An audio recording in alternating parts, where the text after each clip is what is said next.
afternoon. Apologies about the tardiness. We are gonna call it, we're gonna go ahead and call this meeting to order for Wednesday, May 27th, the Development Authority meeting. You can have a roll call.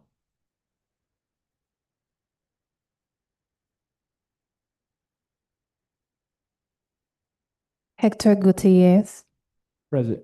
Rhonda Wright, Daniel Ray Allen, Felicia Davis, Victoria Williams, Louis Wright.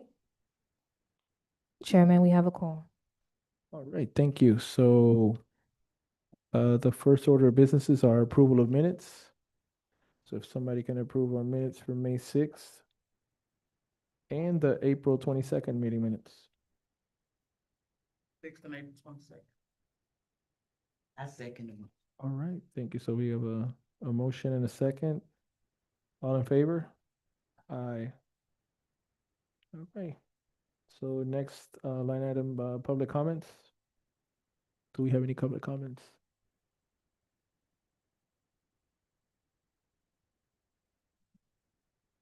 All right, so no public comments.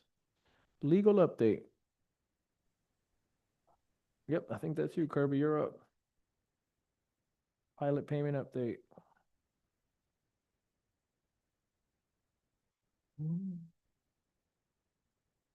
The first thing I wanted to update you on is our discussions with the city regarding the pilot payment on the Kroger transaction.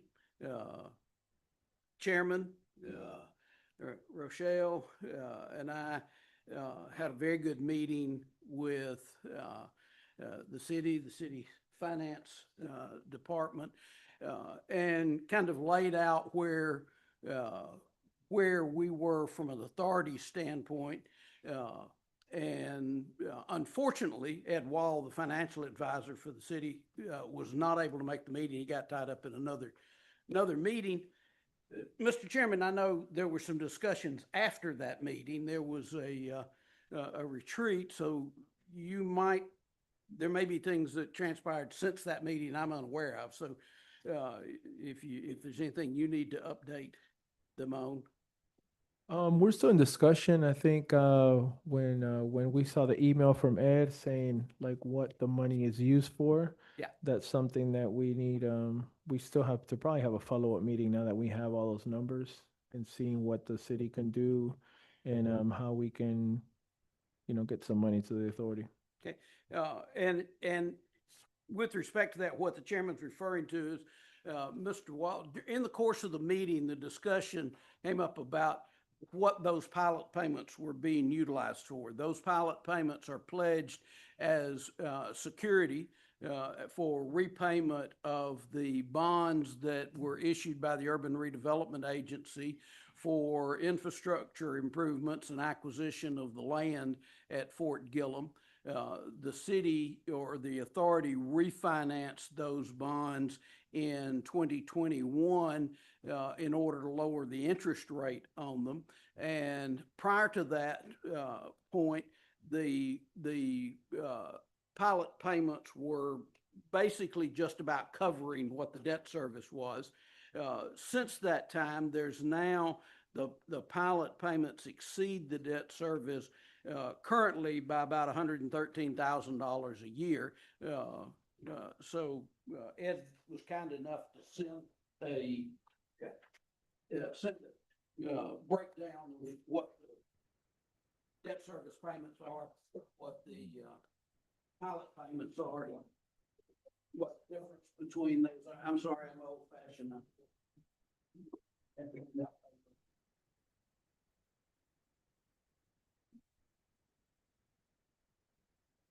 So the current situation is that if we're able to come to some agreement with the city regarding using the pilot payments as a source of funding for the development authority, it looks like currently the city has about $113,000 in excess funds or funds from the pilot payments that are not going to debt service.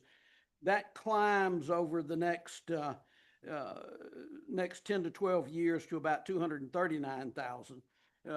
So, that is a little less than we were, proposing, but we didn't have access to that information Yeah. at the time. And I think to add to that, Kirby, this is if 100% of the pilot payment goes into the debt, which that's what's happening, but Right. maybe if we can divide this amongst the boards, Right. you know, that's just still, we're still in, I think by next meeting, we'll have an update or a proposal of potentially something that the city agrees in, but we started the conversation, we laid out the numbers. I think I'm learning myself. I didn't know how much of this was being used for that, debt that was refinanced, so we should have an update hopefully by next meeting. Okay. Hey, the other thing I wanted to update you on is, I got a question. Okay. Yeah. Okay, saying URA in 2020, they got the Kroger pilot money in what, 26? yeah, they've been getting the Kroger pilot money since 2016. That's when the pilot payment started. In 2016, there was only $758,920 in debt service payments. So there was actually about a net cash over the payments of about $396,800. The next 1, 2, 3, 4 years, the debt service payments were I'm sorry, the 758,920 was the pilot payment. 362,120 was the debt service payment. The next 4 years, the debt service payment was slightly higher than the pilot payment. And then beginning in 2021, when they refinanced the bonds, reducing the debt service, then the pilot payments have been exceeding the amount necessary for the debt service since 2021. Initially, at about a little over, almost $60,000 a year over the next 4 years, because the pilot payments continue to go up. They go up incrementally. In 2025, they went from $1,155,000 to $1,212,750. So the cash amount that's available goes up as the pilot payment goes up because the debt service remains essentially the same. I thought Kroger's get a lot, is paying a lot more than this. That's, oh, now, there are lease payments. There's two separate indebtedness. There's a $450 million bond issue that went to pay for building the Kroger Center. And Kroger's lease payments to the URA are paying off that debt. This is the, and I don't remember the amount of the bonds. I want to say it was in the neighborhood of 20 to 25 million that were issued. And that covered the remaining cost of the land and for the infrastructure improvement, the roads and things that were put in at Fort Gillem, not those related to the Kroger, but the other improvements that were put in to attract the other projects there. So that's what this debt service is for. Not the pay off the Kroger bonds. The Kroger bonds are being paid off by the lease payments by Kroger. Chairman, you had mentioned, said something about dividing something between the boards. What was we referring to with that? Yeah, hopefully I would say the indebtedness, is that what it's called? The actual debt that we use the Yeah. pilot payments for? Yeah. Yeah. Now, I'm sorry, go ahead. So it would be, why would we divide it between the boards? Just because of the amount of funds that they have, and now we're using the DA, the pilot payments just coming through us and going back to the city, just so we can have some funds to actually implement our role in the city, because right now we don't have funds. So that's Yeah, one of the things we asked the city to take into consideration is both the URA and the Downtown Development Authority are getting funds out of projects done at Fort Gillem, which we're not. So hopefully in how they apply these excess funds, they'll take into consideration. Boards, you weren't talking about splitting with the URA and the DDA. Yes. Yes, so but right now, we're funding it, but the pilot payment is going towards all the debt, and this is the only excess that's left over. So if we were just to ask for the excess, really, I mean, it's not a lot to work with. So what I'm hoping with, I mean, that's gonna probably be another conversation we have with Kirby now that we have all the numbers, is going back and seeing if we can, look at that debt and not use this whole pilot payment for that, and that way we can have a little bit more excess that can stay with us, because all the money's coming through here. So in essence, if whatever we agree on that we can keep from the pilot payment, we would just give the rest based on whatever funds we have, and then maybe, I mean, that's just an idea. I don't know, Kirby, what magic? What do you mean? They ain't gonna come through us. This pilot, Read the board, I think that's what you're trying to find out, right? Cause the payment's only coming through us, it ain't coming through them. well, but they're getting money from other things, from past sales. Why we dividing between all the boards and not just. Well, It's income, that's, It's actually the URA's money, yeah, but the yeah. This is coming. agreement occur. No, not yet. Yeah, the money is It's a valid actually question. if I could, just so everybody understands, the way this transaction worked was the URA issued those bonds. In order for the URA, for the Urban Redevelopment Agency to be able to issue those bonds, the city had to lend its credit. In other words, the city had to guarantee those bonds for the URA, because the URA didn't have a source of funds to repay those bonds. In order for the city to do that, the Development Authority assigned these pilot payments back in 2016 to the city to use to help pay off those bonds. So the payments are pledged from the authority to the city, and the city is guaranteeing those bonds, so they're using those payments, those pilot payments, to pay those URA bonds. Okay, so you say you are the developer is involved in that transaction? Yeah, the Development Authority issued the bonds for the Kroger transaction. The Development Authority owns the Kroger property. because the city can't. Yeah. No, the URA cannot issue bonds for projects such as the Kroger, because under Georgia's law, if a URA leases something, that lease is taxable. You can't create a tax abatement through an urban redevelopment agency. So the Development Authority issued the bonds. The Development Authority owns the Kroger facility. The Kroger leases that from the Development Authority. And those lease payments, no, they don't come to the authority. They go to pay off those bonds. They go directly to a trustee who takes that payment and pays off the bonds, the $450 million to build that facility. In addition to the lease payment, Kroger agreed, we keep referring to this as a pilot payment because that's payment in lieu of taxes. That's a common term. This is actually additional rent. Kroger agreed to make additional rent payments to the authority in these amounts. The authority then turned around and agreed to assign those rent payments to the city as a source of repayment for the money that the URA borrowed to do the other work, the improvements, and the balance of paying off the purchase of the property out there. So technically, these aren't really pilot payments, but that commonly how it's referred. Lease.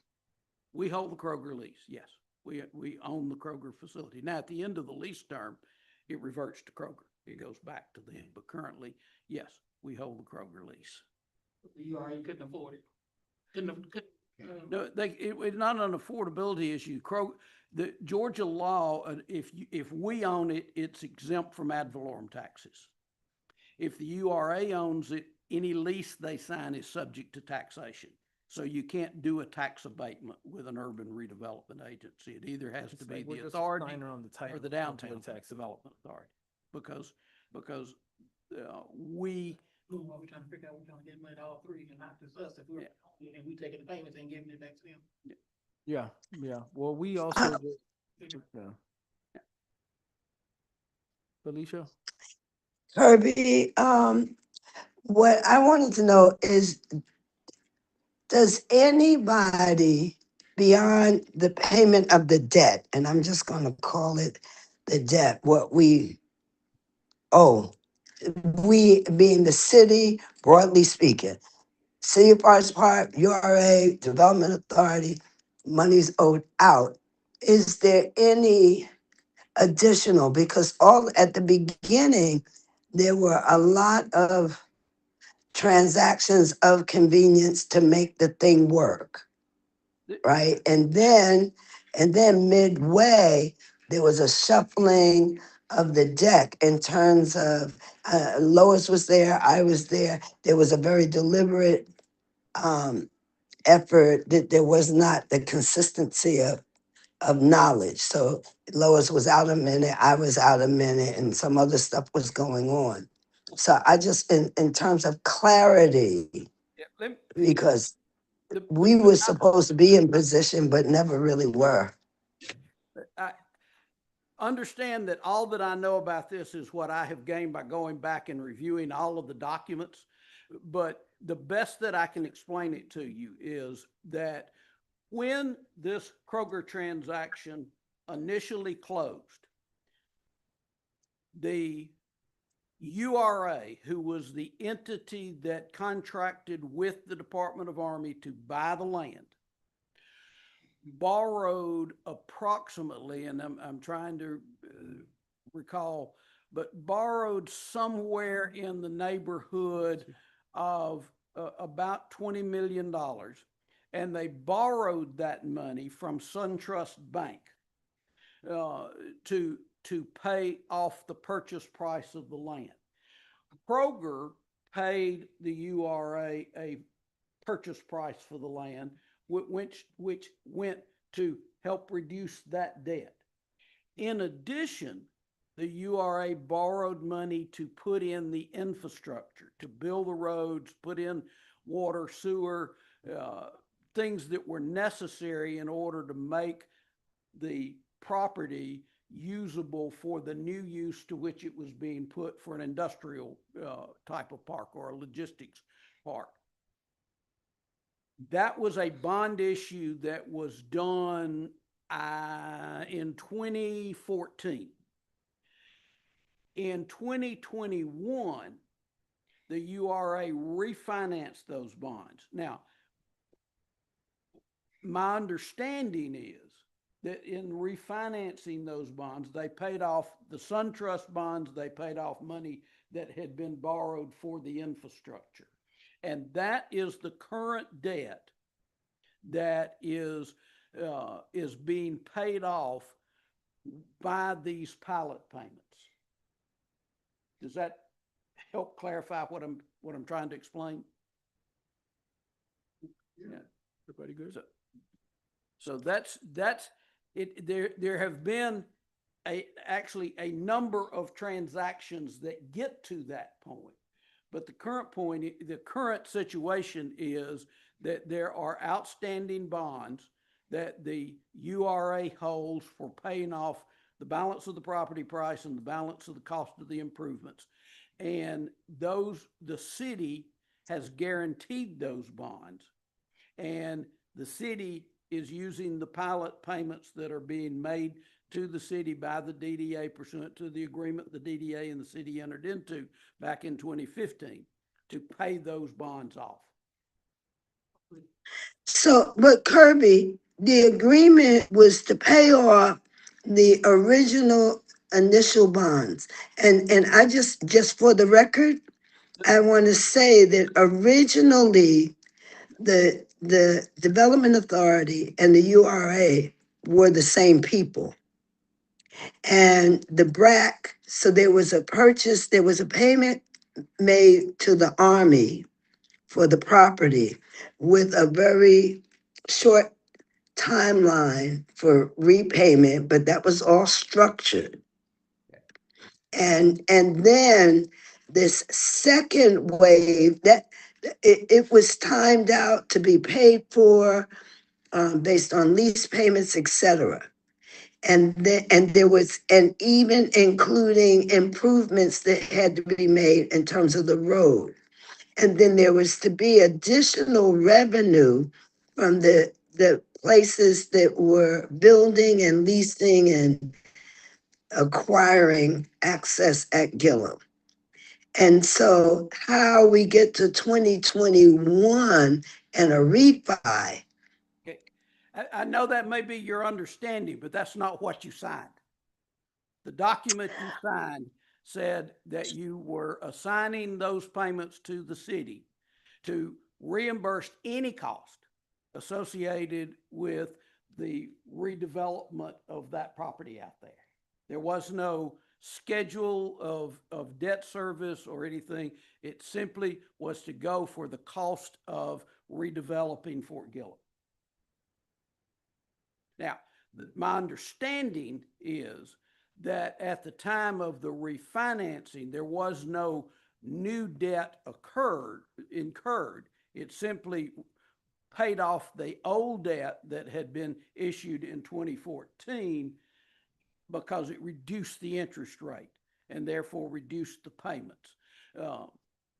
As to what was done with funds received by the URA for the sale of properties, I do not know. That's not part of that transaction.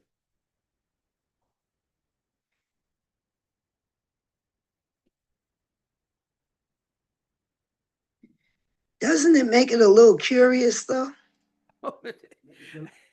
Yeah, I do, you know, I know that the URA and the DDA have funds that they have received as a result of other projects done at Fort Gillum. The Development Authority has done no other projects at Fort Gillum, so the Development Authority has no funds. That's exactly what we went through this with the city in our meeting was to show them that the other two authorities are being supported by projects done at Fort Gillum. The Development Authority did the first project and the largest project at Fort Gillum and yet receives nothing from that.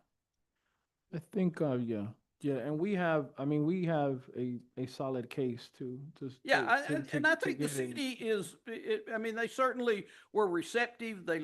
So I think the city is certainly willing to find a way to use funds generated by the activity at Fort Gillum to help support the Development Authority. Mhm. The question is just coming to what that number is and where that money comes from. Yeah.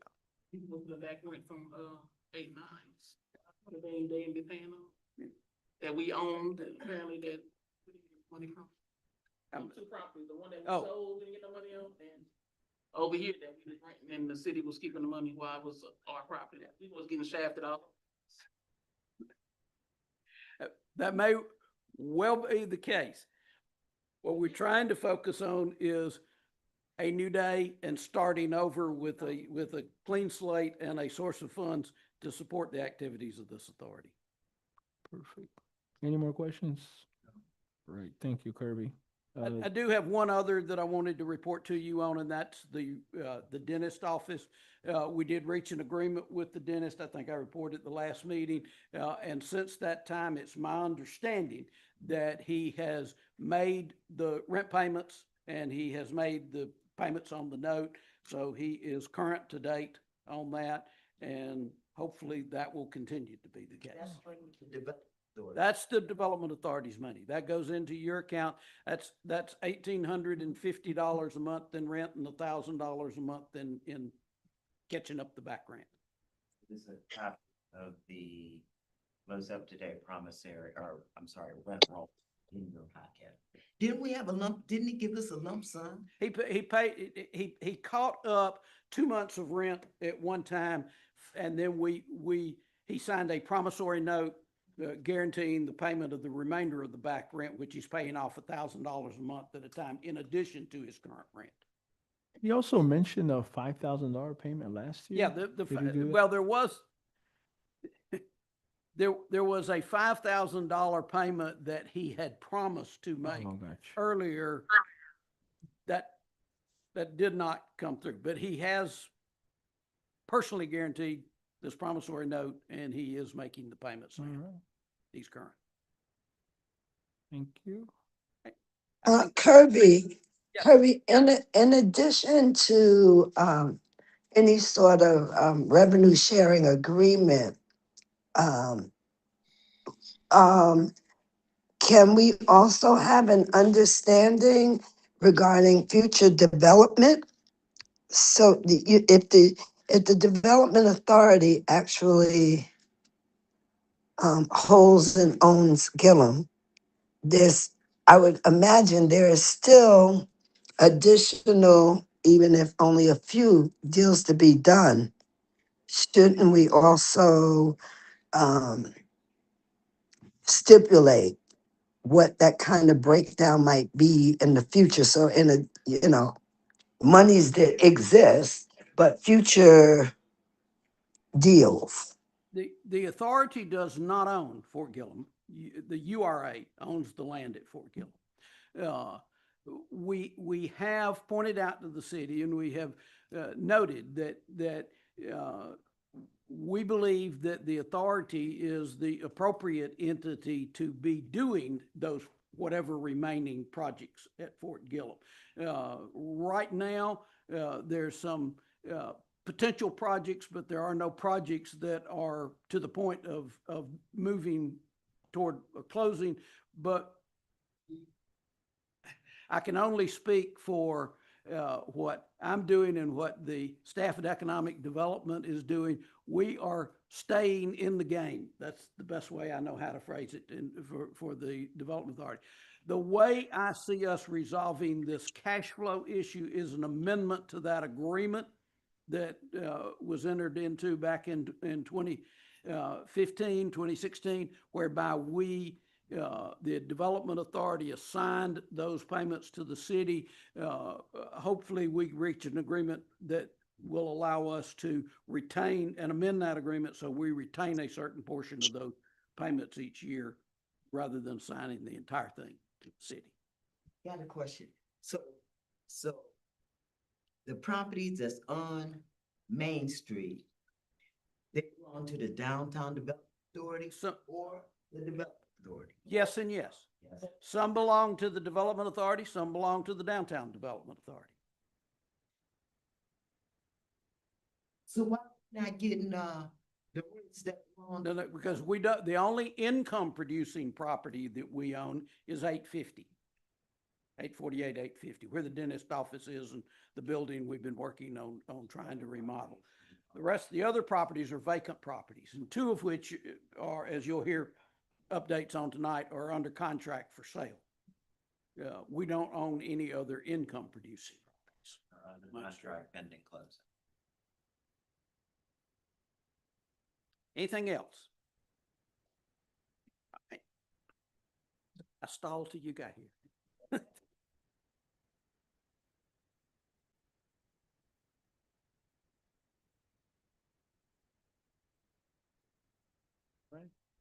Thank you, Attorney Glaze. We now have a finance update, the finance report.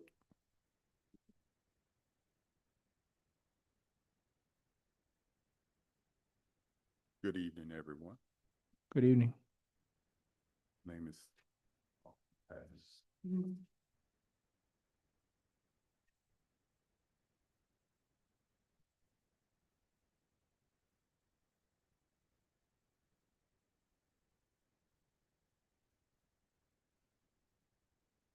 in front of you, you have a Development Authority Fund report for April 2026.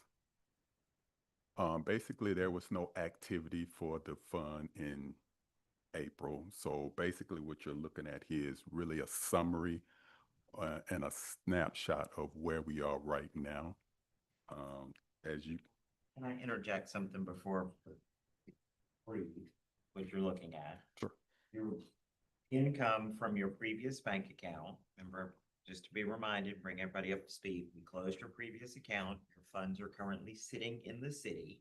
However, your current account, correct me if I'm wrong, waiting on finance to establish your updated general ledger account numbers so that they can be coded appropriately. So you have funds, but what you are seeing does not reflect those funds, that million. Not in April. They will be reflected next month in May. April. So Right. Why weren't they just open in our own account? Why did they have to go through the city account? to bring your funds back into. To the- Sorry. So your funds had previously, sorry, the Development Authority funds for the past two, probably three, almost 3 years now, have been held outside of the city. So to bring all of the funds back into the city, it was the chairman's request that the funds for the Development Authority of the City of Forest Park be brought back into the city. And you voted back in January that the Office of Finance would serve as the treasurer for the Development Authority. So we went through the process of closing out your funds that were being held outside of the city and bringing those funds back into the city. So your funds are now held here in the city. The Office of Finance now serves as your treasurer. So the accounting that you're seeing right now represents as of April in, what month is this? April. So in May, what you will see is a full accounting and reporting showing your funds reflecting the million plus that is now currently sitting in your account. Does that make sense? So I don't want you to freak out when you see that. Yes, please. Once we opened our own separate bank account, Mm-hmm. You want We had- to, am I? we had to bring in an accounting firm. Because we have to audit those funds every year. And we were not getting timely financial reports. Plus, we were having to incur the additional expense of an audit each year. The funds are still the authority's funds. Still the authority's bank account, but it's now managed by the finance department at the city. So we're not having to pay for these monthly financial reports. And because from an audit standpoint, the authority is considered to be a subsidiary unit of the city, then the audit includes the authority's funds and we're not required to go out and have a separate. So we save money by having the city manage those funds rather than us have to do it individually. Thank you, Kirby. That makes sense. Okay. Could I request a copy of what repairs and maintenance entails and what also, the 34,000 there? I don't know what that is. Professional services? So just what those, like maybe some more details on that. Sure. Because a lot of that is just coming from history, what you're looking at. And it doesn't have to be right now. It could be, Yeah, I can. just get an it to you. itemized, like, so the board can know what specifically 193,000 is and 134,000 is, because that's the, I can get that for you. thank you. And going forward, you'll be seeing monthly reports such as this to kind of give you an idea of what's going on. Thank you.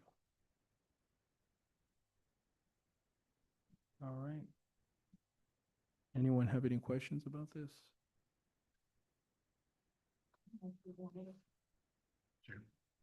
She gonna come back with an update on these professional services? Yeah. Services speak a little bit to that. Professional services covers your accounting, your attorney's fees, landscaping, basically your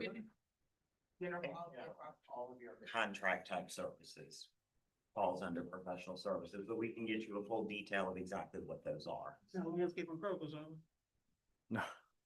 No, But we can get you a full detail of exactly what that is. And I want to also be clear too, that this April would be expenses that were prior to the transition. correct. City. Basically, none of this is. None of this is current. Yeah. Right. Well, No, it's April. We say you have to document. I'm sorry, Daniel, you were about to. Okay. All right. Are we, anyone else? Okay, draft budget. In your packet, there is a very, very craft budget. These numbers, be gentle. These numbers are gonna change. It is not by any stretch of the imagination a balanced It's budget. page 13 in your packet. Thank you, page 13 in your packet. What is most notably absent are general ledger account numbers, working with finance. And so, yes, page 13 in your packet is an Excel spreadsheet, looks like this. Top line is revenue. Obviously now that we've got more up-to-date, a little bit more up-to-date, revenue numbers around the Kroger pilot payment pass-through, as well as the Kroger, what I'm calling the Kroger pilot payment admin fee, where we'll go back and update those numbers. Obviously, once we come to an agreement with the city on what those numbers are, that is the biggest piece that's going to impact your revenue numbers. The other numbers are the sale of property proceeds. Those are the two pending properties. That would be 760, 770 Main Street, as well as 797 Main Street. Both are under contract, pending getting to the closing table. And then other revenue, that's just a small amount that is there. We do from time to time get Georgia Power come sniffing around for some easement compensations. And then the rest would be lease income. This is a fluctuating number as we look to, this would be representative of 848 Main Street. That would be the dentist lease, the billboard ground lease. The number that is not reflective of this right now would be the ballroom lease, which we still are trying to get closer to what that lease payment amount is going to be as we finalize negotiations with the city, as well as the suite rentals, the micro suite rentals for lease income for that. The leasing, for our properties, Yes, the development authority, yes. Mm-hmm. what that said. Yes, this would be reflective here. You have a couple of other properties that we are also looking at that also need to factor into the sale of property. You have not a whole lot of property left. And again, as Attorney Glaze has recommended before, it's probably not in our best interest to sell off all of your assets. So part of our discussion for your retreat on June 24th is a deep dive conversation around the assets that you still hold, and the direction that the board wants to go in terms of what property you still have, that you still currently hold, and the direction that the board wants to go in terms of selling the property. I agree with Attorney Glaze of not selling off all of your property. I was recently informed also, Director Dennis, of a property that I don't know if it's the DDA acquired but it's basically outside of their, 890 Conley. yeah. Yeah. Hmm. So that's actually a conversation that we'll be having with the DDA tomorrow. Perfect. It is outside of their boundaries. Still trying to figure out a little bit of backstory as to how and why they have that property. Mhm. But yeah, it's a very large parcel. It sits obviously outside of their boundaries, definitely sits within yours. Hopefully there is some conversation that we can have, starting the internal due diligence, and hopefully when we get to the place of having the joint retreat, the bigger conversation that we can have amongst a joint board discussion around a development opportunity. So the other piece down at the bottom, can see your expenses are not a lot. There are a couple of things that your expenses over the past several years have remained relatively flat. You don't spend a whole lot. I have increased a little bit on minimally your meetings and expenses, our meetings and events. Have also increased a little bit on your insurance liability as everyone's insurance cost has gone up a little. Professional services. And again, this is your attorney's fees, your landscaping fees, which we're going to talk about a little bit. And then A&E, this would be architecture and engineering costs, which we're also going to talk about when we talk about the food, arts, and entertainment court proposed for 842 Forest Parkway. And then you can see where the Kroger pilot payment pass-through goes, because there always needs to be an offsetting expense for every revenue that comes through. So again, this is the first pass. By no means do I expect you to approve this evening.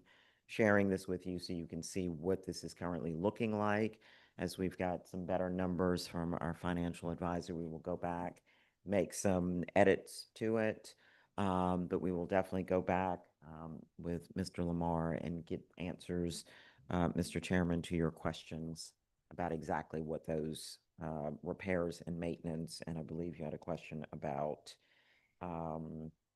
professional services. But if there are any other specific questions to line items that you have, please let me know, and we will definitely get you the very specific details as to what those expenses are. Any questions?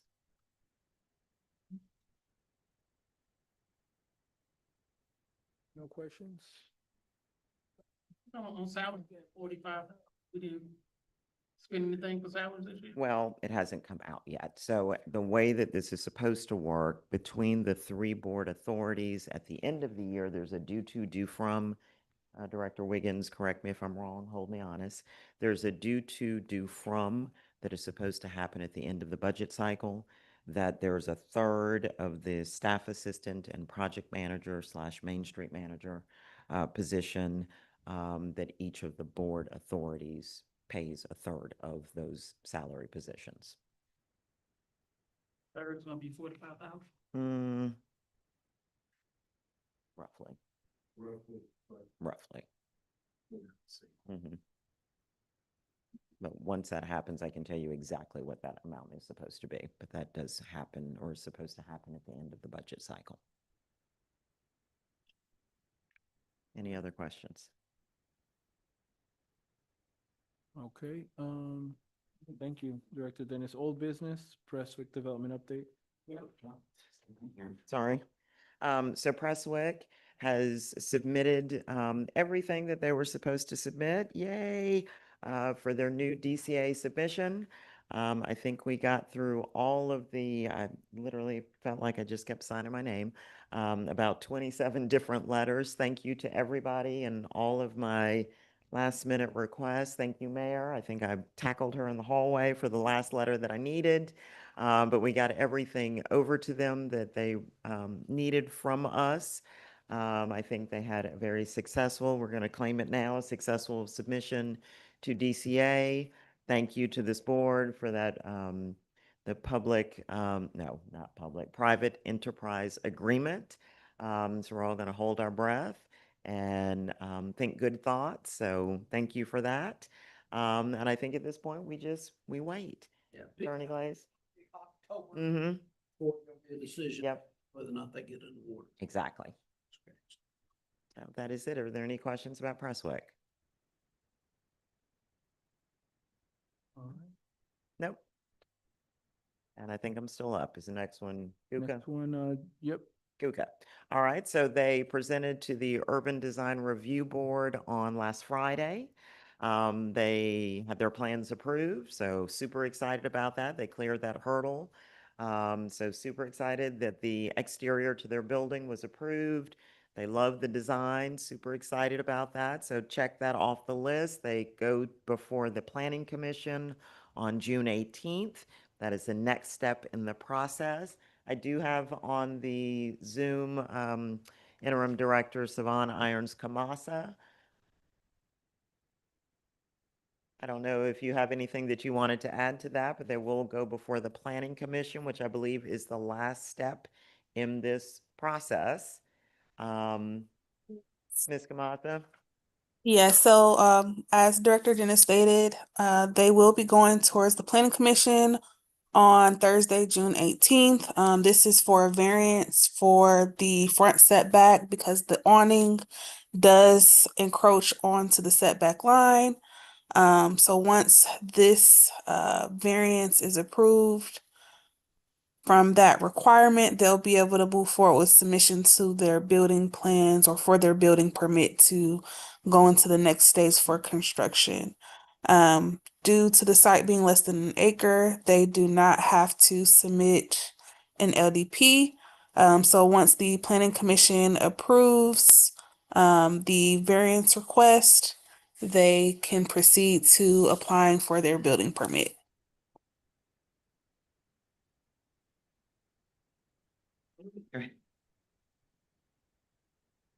And just so that everybody understands, the issuance of the building permit is the trigger for our closing with them. So once they pull their building permit, then all conditions have been met and we go to closing. That deserves like a round of applause or Yeah. something. Any questions? There's a lot of steps in the process to get to here, but they have been absolutely wonderful to work with, and we are super excited. They're very excited. Their team has been absolutely on it, and we are excited to be getting here and what they have the renderings and what they have delivered so far is absolutely beautiful, and it's going to be an absolute fantastic addition to our downtown Main Street corridor. So very excited. And again, thank you to this board for your support in this project. So any questions about GUCA? And just for the record, I think we are the only ones that call it GUCA. It's actually the Georgia Utility Contractors Association. So any other questions? Anybody? No? All right. No? 850 Main Street. All right. So 850 Main Street. So a packet. Just before you go, very well ma'am. done. Yes, ma'am. Just a good job. Well done. Thank you. Thank you. Thank you. All right. So what's coming around to you right now is a packet of information about the redevelopment of 850 Main Street.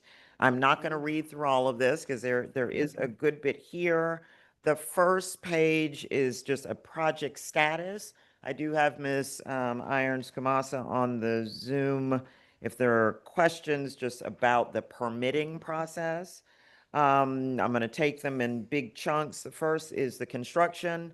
We have received quotes for landscaping, the exterior stairs, general contracting, the doors and locks, fire extinguisher, ballroom, the AV and internet, the elevator. There are lots of moving pieces and parts of this building. Oracle is sending a technician to inspect the elevator and to determine the next steps. Signage.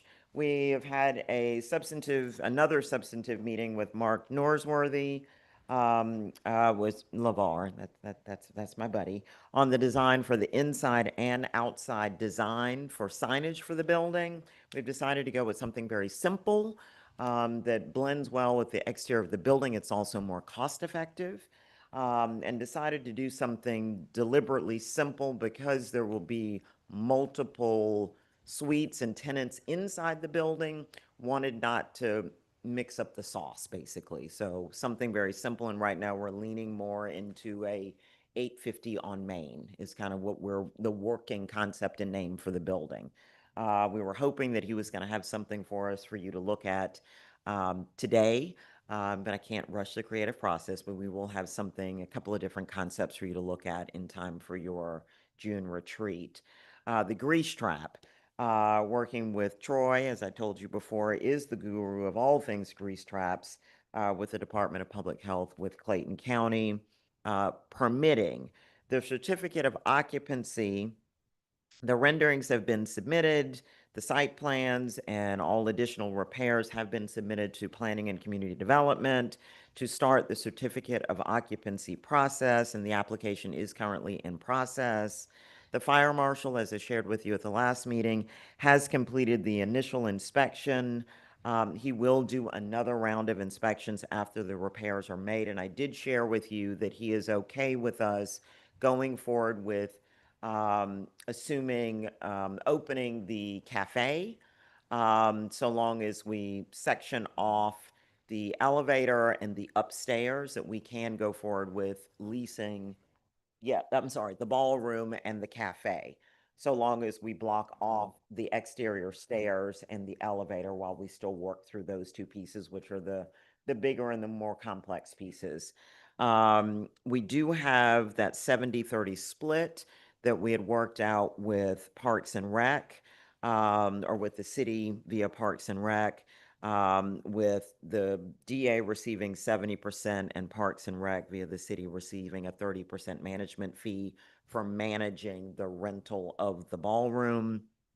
We still need to finalize with finance the actual line item now that our funds are back in the city. Once our general ledger numbers are finalized, but we got Tony Lamar, so he's gonna work this out for us.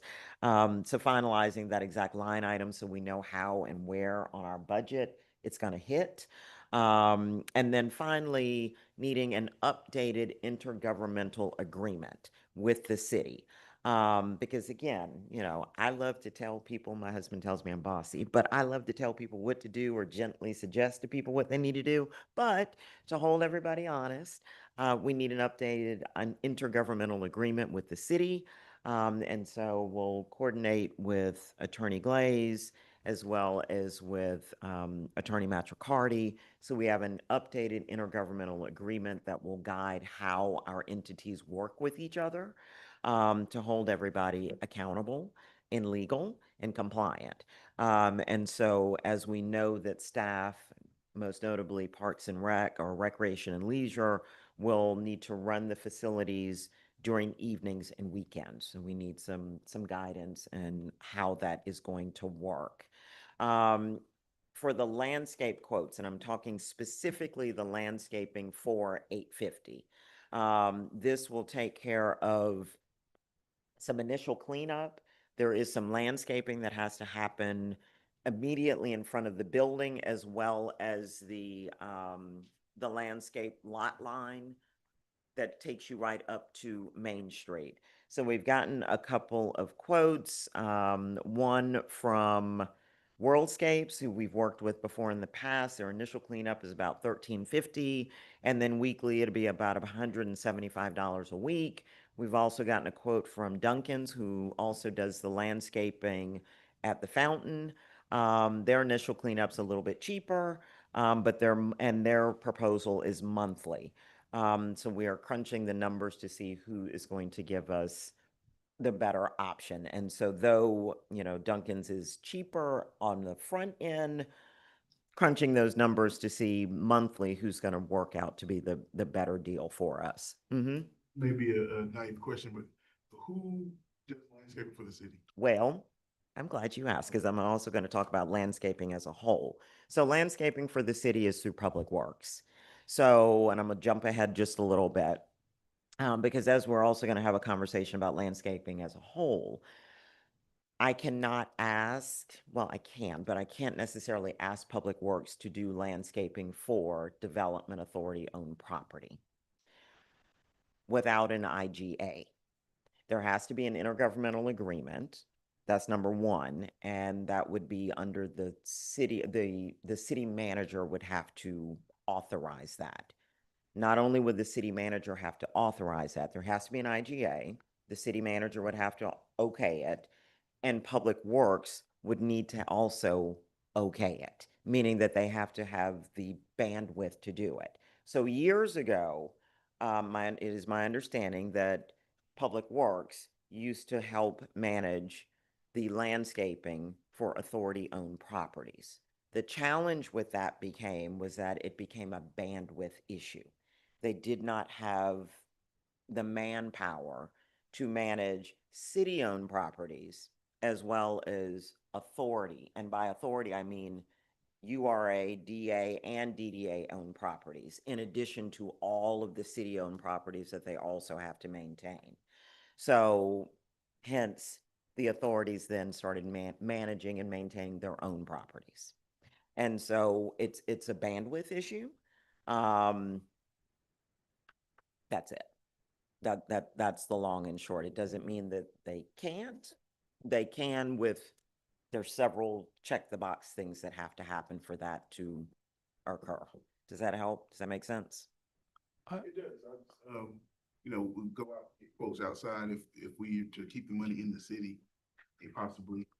That was gonna be my point too, with Worldscapes and Dunkin's, like, when do these when, I guess you all are, have to find these, but can y'all let us know when these, just because we meet a lot of people? Well, I we're would going to talk about just that in like to just a keep that second. So if here. you Yeah. could hold the question about the RFP process, Okay. I'm got a whole RFP to go through. Ms. Williams? We have a previous IGA? Hmm? Previous? We do have a previous IGA, but it does not specifically talk about landscaping. Is it possible to get to look at that? I can give you that. We do need to update the intergovernmental agreement. What's the initial cleanup? I don't see anything out there. It's like when they finish doing the house or. It's the, flowers and everything that was planted have died and all the pine straw is dry. It's kind of seedlings cracking on some of the sidewalks. there's stuff that's growing in between the concrete. There's herbicide, there's weed kill, there's all the stuff that needs to be cut, edged, blowed. I understood, It's Main Street, it's city. but that's not city property. Yeah, that's what my concern was too. This is. I'm sorry, say it again. The Dunkins, that be coming out weekly. Well, Dunkin's is coming out monthly. Coming out once a month. Worldscape's proposal is coming out That's weekly. crazy, 680 for that, dude. So we will come back, staff will come back with our recommendations. Just want to get this in front of you now for you to start thinking about it. But again, you know, there is an option, you know, that we can consider Public Works, but I can't just say Public Works can do it. These, Forest Park local. Dunkin's is in Jonesboro, Worldscapes is Clayton County, but not necessarily Forest Park. Pull them from the. But we did pull all of them from Forest Park procurement list. But if you hold your questions about specifically the procurement process, I am going to talk about the RFP in just a minute. Okay. The exterior stairwell is the most expensive piece to what needs to happen to that building. This is somewhere between $46,000 to $50,000 to fix and address the exterior stairwell. We're gonna get a bond to fix that or something, but we don't have no money. So, and that's, The exterior stairwell has, used until that's done, correct? Who gave the people the contract? This is their recommendations. This is all by economic development. these are quotes. These are estimates. These are estimates based on who can do the exterior stairwell. There are a limited number of people that actually have the capacity and the expertise to do what needs to be done to that exterior stairwell. This is not a general contractor that can do this specific work.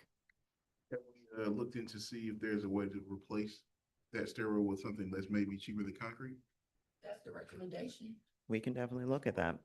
Just to look into it, if there's a cheaper method that we can use than concrete. We can definitely go back. I mean, we can, and what that will also entail is, since we're working through with the business license department right now to get our business license, that's a part of the stairs are a part of the plans. Gotcha. So it may be an additional, something that has to be done with the plans to get that Right. resubmitted. Because it would But I would mean, we can do it. require, I just want to yeah, be honest about what it. what that would, because this would, yeah, I think we can definitely do that. I just want to, and we can definitely work through this with planning and community development, because this would also then change the exterior design of the building and the materials that have already been approved. So then we would need to make a modification to the exterior of the building, possibly, but not necessarily. Fair enough. But I think it's fair to revisit the exterior of that building. It's a grip. Thing, I mean, It is a key thing, because again, we have to have ADA compliance for the exterior of that building. the only other way. And the only other way up there is the elevator, which is our other problem child. So, yes. Yeah. And then you can see the general building repairs. The rest of it is fairly minimal, but the biggest things are the stairwell, and then what needs to happen with the rest of it is fairly minimal. Outside of the audio and visual, And then the AV. So we have gone back and forth with, Digital World is who gave us the quote. I do believe that we have another that we were waiting for a quote on.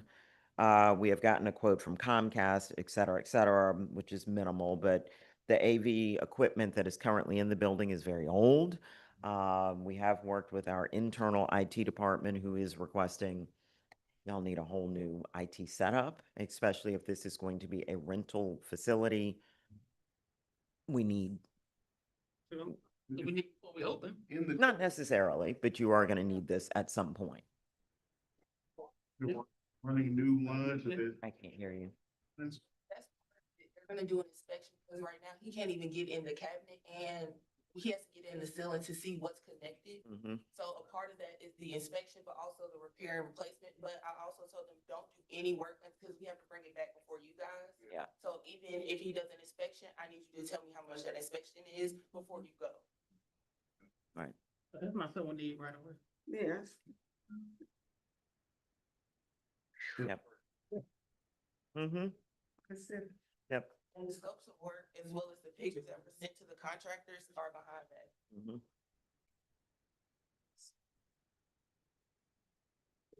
The stairs, can you elaborate what is that on the stairs? So when you, So as if far you as look I at- know, the stairs, it was just a cosmetic fix. They actually still work. Like you can go up and down them, but when the plans were designed and submitted, kind of talked through with the board, the replacement of the stairs accompanied the replacement of the facade of the building. They're attached. So there's a new awning that's going on the front with signage, and that connects to the stairs. Does that make sense? Yes. Okay. Mhm. So I think what would be helpful for staff, so we have some definitive direction, obviously some things with finance need to be, finance, with our finances to be cleared up. But what would be helpful is how we move forward, and potentially a move forward not to exceed X. Because right now we're kind of in a holding pattern. We're hovering, waiting to land and be able to move forward in some direction. And we can't move forward on any of this without money. I think we need to do the minimum to get it, we can start making revenue off of it and then maybe fix the more cosmetic things as well, I think we have some money now. I would like, for the sake of transparency, any contracts that were done last year with any repairs, just so everybody can see, because, a lot of us were under the interpretation that a lot of this was done already. But, when I went and I actually saw it, there's a lot of unfinished things, when we did the tour with Ms. Clay. The materials there and the work. Yes. There's some things there. Contract. The repairs are, the materials, thank you. The materials are sitting there. And, we sent out to you 2 different emails inviting you to come and tour the building. Yeah, I had gotten that request and when. Still waiting. As Yeah. of today, none of you have, I'm gonna publicly shame you. I'm publicly shaming you. Nobody has signed up to Yeah. come and tour the building, so No, I let me Mr. know when you Balder wanna know, come and 'cause see. y'all asked me about that, and so I think it's good when you see it and go visualize it. It's good. I Mhm. don't know. I'm not a developer, or I'm not like a genius. Some of that stuff, it looks okay, but there's a lot of things that do need to be addressed, especially if we're gonna rent it. Mhm. Some things are cosmetic, some are not. We do not have a certificate of occupancy. Mhm. We do. Oh, we do? No, We don't. no. At a minimum, what do we do to get to a CO? Mhm. Exactly. First. Mhm. Mhm. We'll sit there. Correct. Yeah. I don't like the window shop. So Yeah. I can go by and see it all day, but. Mhm. Mhm. Yep. Either. Mhm. So I think one thing we were hoping that we had a way to generate income. Mhm. Looked at the financial plan and said, we're strategic, startup. As to say, No. means we got a couple dollars with no money coming in. Mhm. So, yeah, so Mhm. One thing also that when I spoke to the former chair, Mr. Freeman, he told me that his plan was to fix it up and then refinance it. So that would generate us funds to also have. Yeah, But it has to be up to, I'm okay with all of these things. The only thing I'm iffy about is the landscaping, but that's not urgent. But other than that, I don't know what y'all think. We do, we have the money from the city that we're holding. That's not, just, no, that thing said we had 13, how much money do we have in the account? Well, right now you have a little over like 1.2 in your bank account. The I pilot think payment. even if, But that's the pilot payment that's- that but is sitting so- there that okay, so that's not been agreed. so I think if we to. can add all So, this up, if we add all this up, About 13,000. no. Okay, so we're talking about the pilot payment being there, but I think if we add all this up and then we can, if anything, I could bring it to the city and speak on, okay, we need this amount of money to fix 850 and get it functioning. As a chair, I think that they would be okay with helping us with that until we come up with an arrangement for what are we doing with the pilot payments? Yeah, that way we can start fixing it. I think everybody shares the same sentiment about 850 and getting it running. So I think, and the staff did all the work already, laid everything out, so what we need. I think, my question would just be the timeline of this. Director They're Dennis, how ready. could we look? They're ready? Yeah, they're ready. And The, get the same, the person that started and then stopped because they didn't get paid. And that is, Summit Specialty was the one who started. Concrete. Well, yeah, well, So- they came under the other It one. was not them. Since they stopped in the middle of project. It was not them, but okay, understood. Be from the URA, but they did stick into, things that you have, recommendations that you made, which one of these do we have to do? Do you believe we? And that's what I was gonna ask my question to get a clear understanding from the board of what do you guys consider as cosmetic and needed? Because if you look at exhibit A and B, those are technically cosmetic issues, but when you're trying to shop that to a tenant, it kind of looks a little, you know, so I just kind of want clarity on what, or even like exhibit C, which is the removal of the whole kitchen and hood and all of that, but that makes it easier for someone to rent and more appealing to rent. Yeah. Because they have a functioning kitchen that they could warm and prep in, but right now they can't do that with it looking like this. Yeah. So kind of what do you guys consider cosmetic compared to what needs to happen? Like I know the locks, all of that, the fire extinguishers, the ceiling tiles. Ceiling tile? I'm okay. Also, you mentioned the certificate of occupancy, so if Right. we need that, I'm okay with moving forward. Let's get it up to par. I would just don't want to be held up. Like, I know the grease trap was something that. Yeah, you the know, grease trap. Grease is- trap. that's So the my whole recommendation would be this, Be on hold. because I think you get your most bang for your buck with the cafe. And I think it's go back, let staff go back. I think we have a full and very detailed punch list. And go through that list to figure out what are all of the things that need to happen to open the cafe. And by open the cafe, I mean to get a certificate of occupancy to be able to open the cafe first. Really, the whole bottom floor, because basically that whole bottom floor. Open, to be able to open the whole bottom floor. But I think. And I think- getting And then that way, the whole bottom floor is open, is functional, gets you your certificate of occupancy for the bottom floor first. That way now you have your cafe, you've got however many suites are Grease at, suite, 3 suites. the grease trap is not in this quote. because the grease trap is dependent upon the tenant that you have. and it Exactly, depends on because your there are lease. different types of grease But Right. traps. I know Different that's probably type of- gonna be expensive, like Yeah. really expensive. Yes. grease But you can Yeah. also factor Mhm. that into the cost of the rent for the tenant. Sorry, yeah, go ahead. I agree. My question was, where we getting the money from? He can ask the city all he wants, if they don't get it, then well, we're making all these plans, we don't have money. Is there a way for us to borrow from other development authorities, or can we take out a loan on our own from that bank? That's what I'm asking. Cause he's banking on the city, if they don't say, if they say no, then what's our options to get money to do this? Right now, we have $13,000 in the bank. That's not enough money to do anything, but maybe pay for the license. Well, actually, $13,000 would cover everything except the stairs and the AV. Then we got our money, we spend, but I would look down, I'd say, Just totally. Mhm. If you took all your lowest quotes, it's about a little over 7,000. All the highest quote, total up to a little over 13,000. So your cost to do this is gonna be somewhere probably between $7,000 and $10,000. And in terms of where you can get it, you're authorized to borrow money. You can borrow money from a bank. There is no loan on that building. There's no, so you can pledge the building as security for that loan. Obviously, the bank doesn't want your property. They want to know how you're gonna repay it. And so you're gonna need evidence to the bank that we've got a source of income capable of repaying whatever that amount may be. You can borrow from other entities, borrow from the city, you can borrow from the URA, you can borrow from the DDA, all of those are possibilities. In terms of where you can obtain, funds.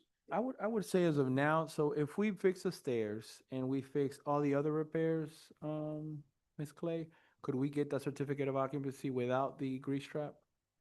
Or we need the grease trap for a certificate of occupancy? I would have to, oh, is Savon on here? Savon might be able to answer that. Savon, are you with us? Yes, I'm still here. Chairman Gutierrez, can you ask your question again? Yeah, my question, Ms. Savon, is if we would be able to get the certificate of occupancy fixing everything that we have. I don't know if you know what our list is, the list that we have of repairs in front of us, but it's some items inside 850 and then the stairwell. Would we be able to get a certificate of occupancy with all those things and then at a later time fix the grease trap? And not that much later. I think within a month we would know. I could go to the city, me and Kirby hopefully get this sorted out with Ed and the other boards and the city. But could we get, I guess my question is, could we get the certificate of occupancy by fixing the stairs and the things inside that need to be fixed? So the way this process of issuing the certificate of occupancy works, there's really like two ways. So, typically certificate of occupancies are issued strictly upon verified compliance. So typically they cannot be pre-approved prior to completion of required inspections and approvals. The only real way to get it approved first is you would need to make sure you're in compliance with the inspections per the building official. And then you meet the requirements and have the approvals. If someone is requesting a temporary certificate of occupancy, it may be considered under the rules and regulations established by the building official, but he would have to be the person to make that call, suggestive to if all life safety requirements are satisfied. If I may, you're not gonna get a certificate of occupancy on. I'm having trouble hearing him. I'm sorry. Isn't there already, like, when the repairs and all these things started, isn't there already like permits or some type of certificate process already that's been started or no? So initially, what you're supposed to do at the start of any project, you're supposed to apply for your permits, which gives you the green light to go ahead and get started on the work. For this specific project, I know that there has been conversations with staff on what is needed to get those final approvals to move forward. And we're still working with the economic development team just to ensure everything is compliant per the permitting requirements to be able to move forward towards certificate of occupancy. This building also still has to get some approvals from, especially like the Urban Design Review Board for their exterior facade. So all of these things we have been working with the staff and team in economic development to ensure that what is required they are aware of and that the applications are submitted simultaneously so that we can continue to move the project forward. So my question is, so don't you already have the permits for all the work that's been done already? From my understanding, permits were in the process of being applied for. Um, and I'm sorry, give me one moment. I'm just double checking while we're on this call. No, and I don't mean to put you on the spot. I'm curious since it just didn't get finished. Wouldn't it be just if it's already there? I don't know if, or these are just small edits. I don't know. So some work was completed prior to the submission of some permits. So there had to be another conversation just to ensure that the scope of work that was being completed aligned with the correct permits to proceed with the project. So even though this is a development authority project, typically we still require any city project, any board authority projects to still go through the regular permitting process as any normal everyday applicant would have to. So if there's already those, do we just edit those or? they're Well, already- until the project is completed and the inspections are completed, that is when you can be issued the certificate of occupancy. It's not typically issued until the scope or the work is complete. So since this is an existing building and there's work being done, per the ordinance, so it says upon written request from the owner, the building official shall issue a certificate of occupancy for any building or premise existing at the time of encampment of this chapter, certifying after inspections and the extent of kind of use made at the building and premises and whether such use conforms to the provisions of this chapter. So the only way to get a certificate of occupancy, the inspections have to be completed and it has to be approved and issued by the building official. Okay. So as So I long as think I'm sorry. the chair, if I'm not mistaken, the chair was asking, since the work was in progress, though not completed, permits would have been pulled for all of the planned work because the inspection would be done against the permit. In fact, the work shouldn't be started without the permit. So since like things are left there, work was started, shouldn't all of these permits have been pulled? And if they weren't, then that's a different kind of scenario. Yes, so previously stated, some of the work was conducted or completed prior to permits being pulled or applied for, but that is what staff has been working with the applicant and staff to ensure that they are in compliance with the necessary permits. So typically, permits would have had to been pulled before any work could have even started. But some work had been started prior to permits being pulled, and that's why we're here today or in this situation as we're in currently. So I was answering the question regarding how to obtain their certificate of occupancy, which has to be provided and approved by the building official before it can be issued. Guidance in there now, just got. No, no. And understand there are various elements to getting a certificate of occupancy. Not only is there the building inspection, which ensures that the building is structurally sound and is built to code for the use to which it's being put, you also have life safety inspections. So we're not going to get a certificate of occupancy to use the second floor of that building until the elevator's operating, because it won't meet life safety codes. In addition to that, there's health codes. And so your grease trap is a health code issue. If you don't put anything in there that serves food or requires food service, then you don't have to have a grease trap.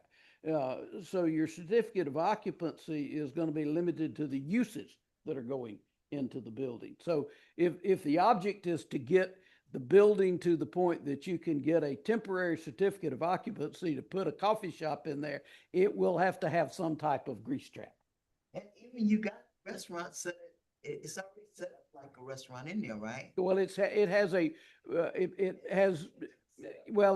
has what's basically called a catering kitchen in there. It's not a full service kitchen like you'd find in a restaurant. And anytime you are trying to do a restaurant service, there's still some clearances and approvals you have to receive from the health department, through the county, through the state. So there's other steps that you have to complete even to get to that point to where you can get there.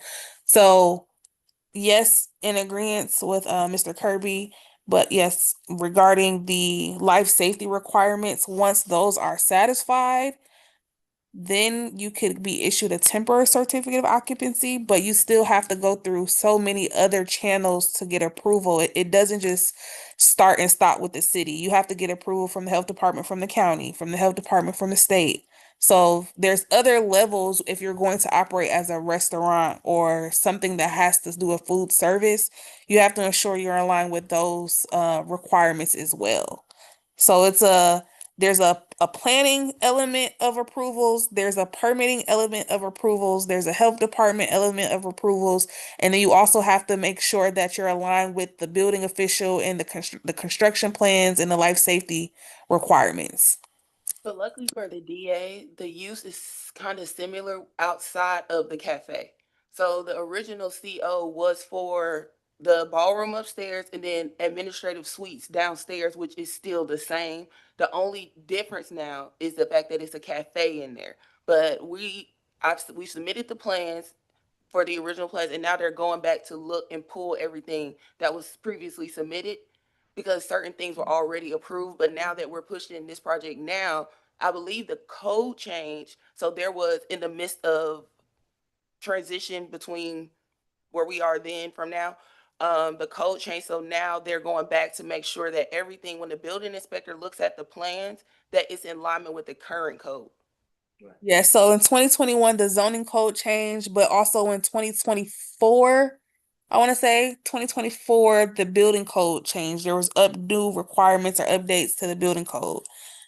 So ensuring that you all or the building is in compliant, it's not only have to ensure that it's up to par with the current ordinances or codes that change, but the building codes change simultaneously as well. So just making sure that it meets those standards. And then just something else to note, when you have a building that has a lot of different uses going on, you just have to ensure that you have them suited out. So if those other uses will be individual suites, you'll still have to have an individual suite for the restaurant type coffee shop area as well, just to make sure that meets that standard so you can have it separate, because when it comes time to addressing or separating the uses, even though it's under one building, it's easier to have it listed as separate suites so that the information could be routed properly when it comes time for like different business uses if each business inside of the building has a different name. Ms. Felicia, you have a question? Yes. I'm thinking about situations where the occupant, even if it comes to like grease trap. So if we have um, a facility available, they in exchange for time. So like if they have to do a grease trap, if they have to do hoods or whatever kinds of adjustments, isn't it possible? I've just seen situations where build out of space can be on the renter, leaser. Is that a possibility? I'm thinking where the kitchen, food, catering, whatever. So you don't know, what we might get, but can't that be on the occupant There is to instances There is instances where a property owner owns a building and they have separate suites and the applicant or the business owner is responsible to do build out, but you still, as the property owner, have to make sure that the building is up to code, and that is a requirement of any property owner in the city. Um, so failure to doing so could result in other things. So yes, if the applicant wants to have specific things in their individual suite, they are responsible for that build out, but it's still the responsibility of the property owner to maintain an equitable, decent, up to code building. I guess to a point, that does not necessarily mean a grease trap. Is that correct? No, so if Yes, there's, that is my point. I mean, we don't, because um, it doesn't have to be the kind of service that um requires a grease trap. But if a grease trap is required and a service wanted to lease, part of the requirement for leasing it could be, oh, you want to have cupcakes, you'll need a grease trap. And that's, negotiate from there. And that way we become functional. But yes, agree, we all want the building itself up to code, but we can't anticipate um, the requirements for If a we- business that has not leased yet. yes, that's understandable. Like I said, there's instances where companies have a building and then per zoning, a restaurant is allowed in the building, but it may not have a grease trap. So it's up to that occupant or tenant to ensure that that meets the requirements for a grease trap if that's something that they want. So But, okay, so if you have any kind of restaurant, it must have a grease trap. correct. All right, now wouldn't it be more serviceable or more, we could rent it out to more people if we had all those qualities or all those things a part of our building to start with? It will be a lot easier and you would probably be able to get a tenant in the space faster if it was equipped with that, yes. So why don't we just do that instead of talking about what we should have? Let's go on forward, Because it costs a lot and we were concerned about the money. 8,000. They cost a lot. Like 50, Nah, they're not that. Because the restaurant that was across the street, Send me your guy. wait a minute, the restaurant, wait a minute, the city rented a restaurant across the street and she had to purchase a grease trap. And I know what it cost, and it was only like $8,000 for that little restaurant right there. Now, if it was 50,000, you think she'd be there? I mean, come on, it was just a hamburger shop, Mike Lewis, I think, okay, so if we're all in agreement of just doing this and we can approve everything contingent of the approval of where we're gonna get the money from. And I'll work out on that with Kirby. And we can picture, we have a lovely mayor here that's listening to everything we're going through. So I know that she'll be on our side to getting this developed. And so if everybody's okay with moving forward with all this and the grease trap, then I'm okay with that also. I say. And what do you mean by move forward? Like, prepare a budget for the entire work to complete the Okay. building. The chairman and Yeah, I but, will work on we're where the good on funds. working with it. Like we don't even have to wait till next meeting. If you say they're ready, me and Kirby are gonna work on trying to find the funding for it. Technically, it's in the account right now, but it's the city, so we're holding on to it. Yeah. But yeah. This paying right now, he's not in the building. He is He's in he there. is in a portion of the building that is a separate suite. And there's no interior work done on that. So yes, he's paying rent and he's in the, that's right. Can we do anything with his sign? It's just out there. What can we do with his sign? Yeah, it's just on the floor. the new awnings turn on.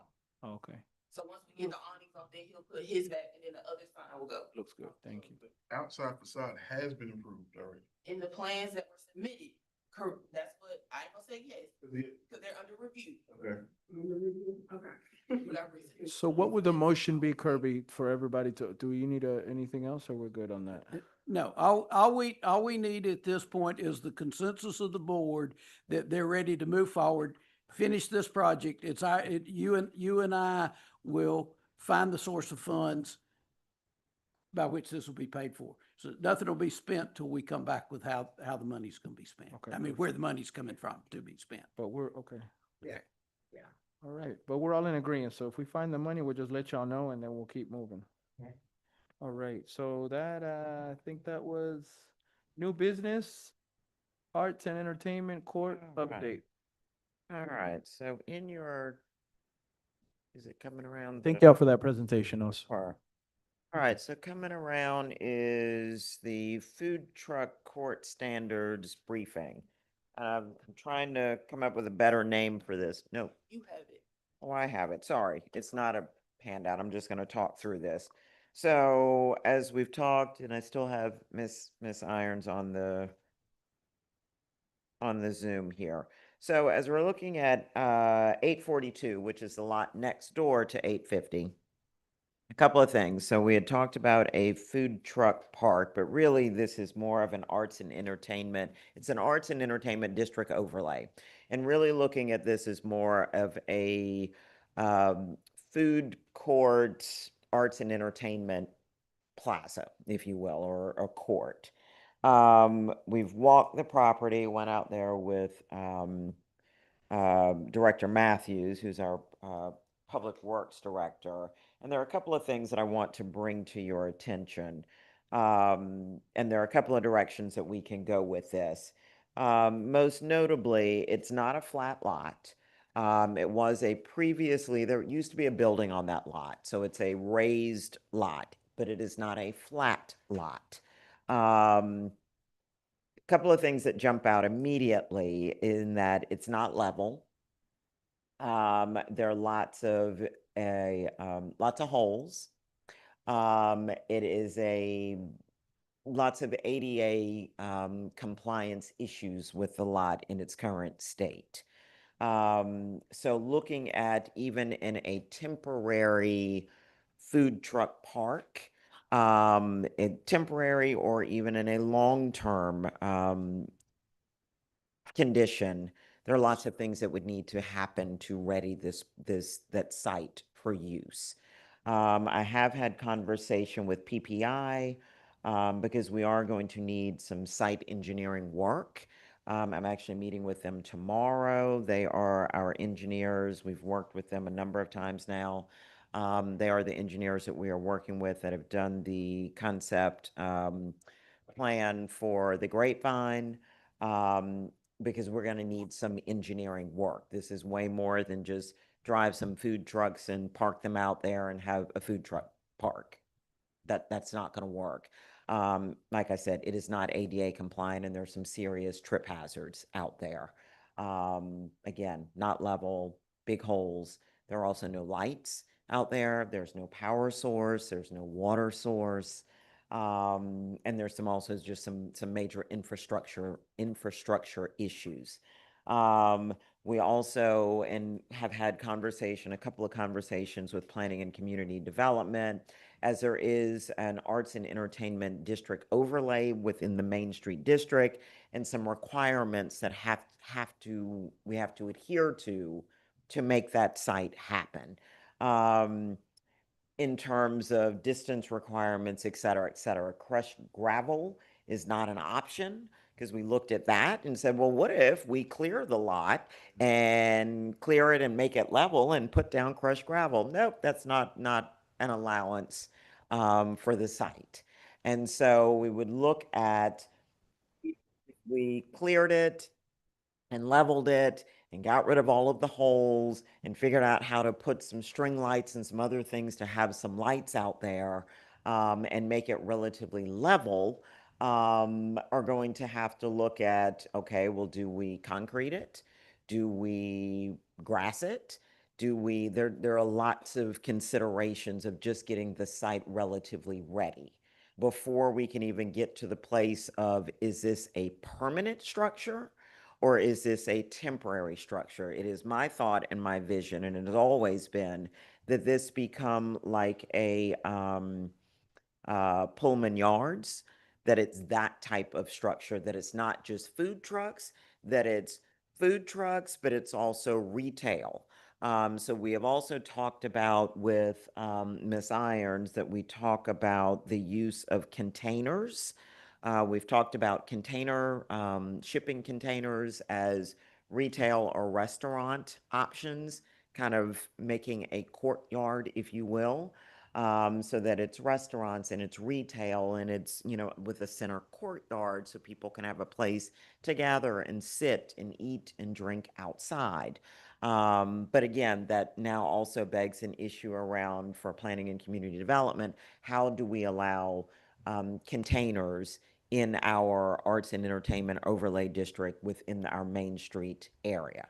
And we're not quite there yet. Ms. Irons, do you want to weigh in a little bit about containers? So this is something that is under review. It's currently not allowed in our ordinance. We're still trying to figure out how we can regulate that. Previously, under previous leadership, I was doing some research to kind of see what other jurisdictions do have and how they are regulating, but that has since paused. But we'll be revisiting to see how this can be regulated. I do have to keep in mind the required materials and allowances in our downtown Main Street district. Just to kind of give you all a little background, back in 2023, we did an update, a text amendment to our downtown Main Street district, which included the arts and entertainment overlay district. So there is a few different uses that are allowed, specifically in reference to when Director Dennis is making the comment about the food truck courts. So within the arts and entertainment district, there is specific standards that would allow for food truck courts. The food truck courts may be established in freestanding commercial parking lots accessory to and operating permitted use, provided that it's located within the designated food truck court area, which is proposed for the downtown Main Street district or in our institutional commercial district. So just for reference, the downtown Main Street district is all of the Main Street area up into it goes all the way down to where Chick-fil-A is, that plaza.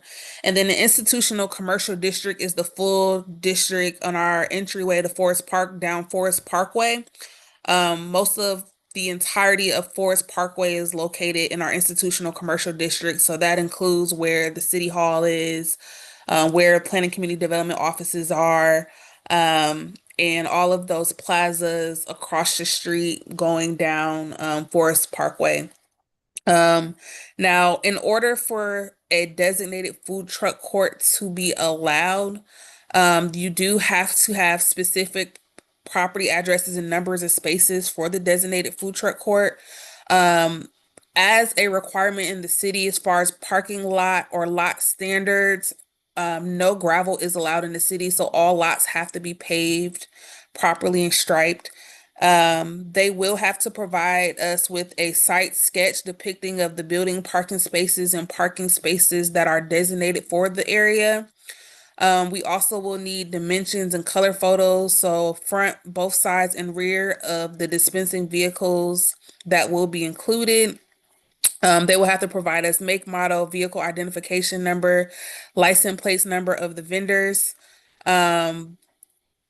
If we're able to move this forward and we are allowing for the specific food trucks to come, they will need a vendor permit to do so and have to ensure that they're in compliance with all Clayton County Health Department regulations. An occupational tax permit would have to be also issued by the city of Forest Park, and whichever other jurisdictions would allow the food truck vendor vehicle trailer to be in use. There is also specific timeframes that are allowed for food trucks.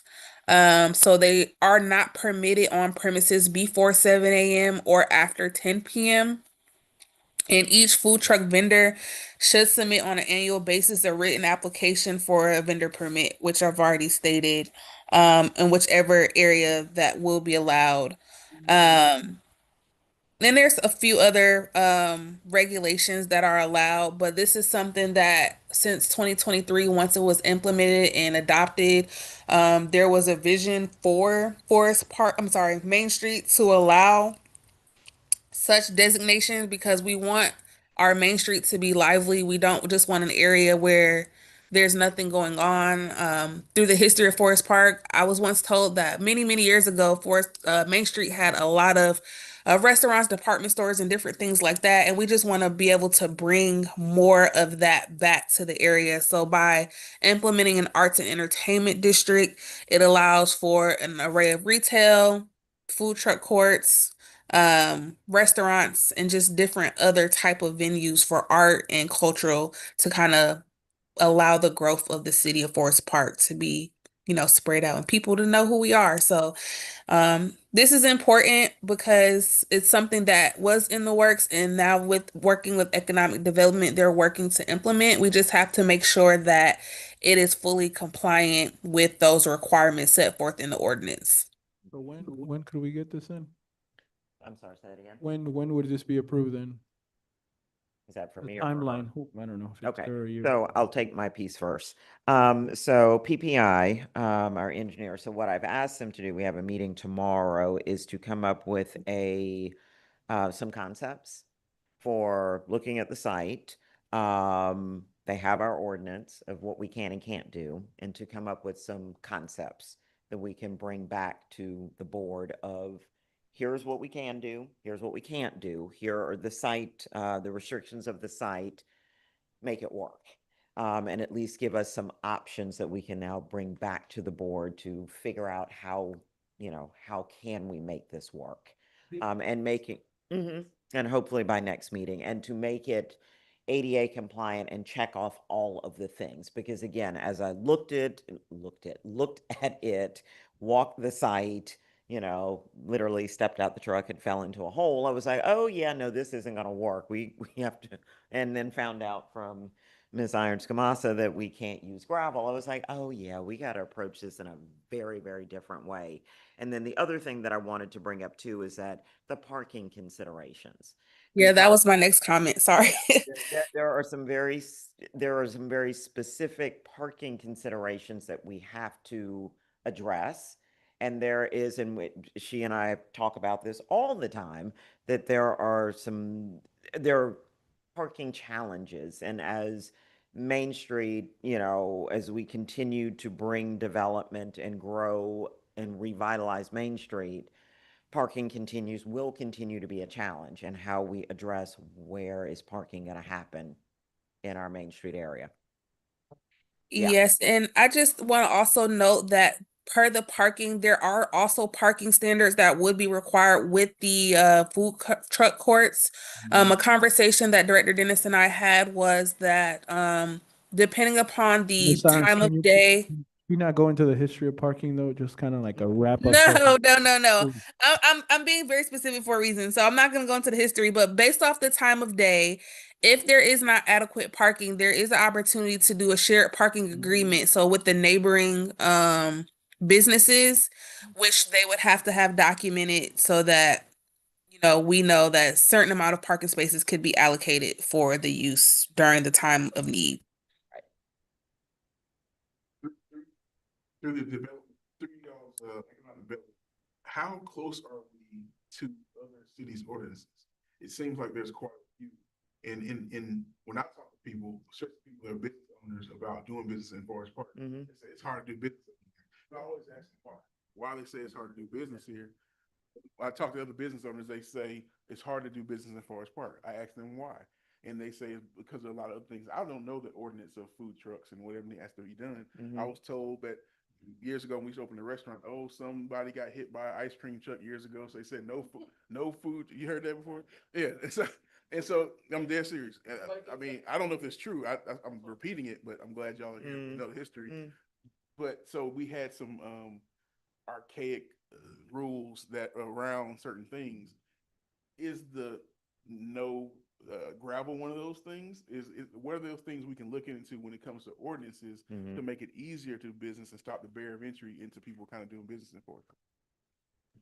The no gravel is a requirement on the look, as well as we're wanting to have a certain look in the city of Forest Park, but also what comes with having gravel and trying to keep that gravel lot in the place. As you know, gravel, rocks move. It's not a clean look. There's no way you can properly stripe a gravelled lot. We just have to make sure everything is compliant, but also is of a standard of what we're trying to do and what we're trying to implement as the city grows. So I have my hand up, but there's a couple of things. First of all, it sounds like an ordinance has been developed in alignment with a particular vision by some folks. Some good things, some not. And even something like gravel. Yeah, gravel may move, but the other thing, it is, the water can go through. So let's say we survive and thrive and the aquifer gets recharged. So concrete may look good, but it is not by any standard the best option for current development. And that just is factual in terms of being sustainable. So there's a number of products. The challenge now is that if there's a desire to have, yes, very much updated, multi-use, vibrant environment, the ordinance needs to align with. So this thing, the frustration is that we've come over a long period of time with different concepts and ideas, but we do have businesses with that are food truck. Container park is a contemporary thing, and the need to have the arts, entertainment, and the one thing we know that draws people is food and a diverse array. We need to build and create and adjust any ordinances to reflect, yes, this vision that I'm hearing about, but to enable it to happen. Because we've gone in these circles for quite some time, and people move on from considering us to, anchoring in someplace else.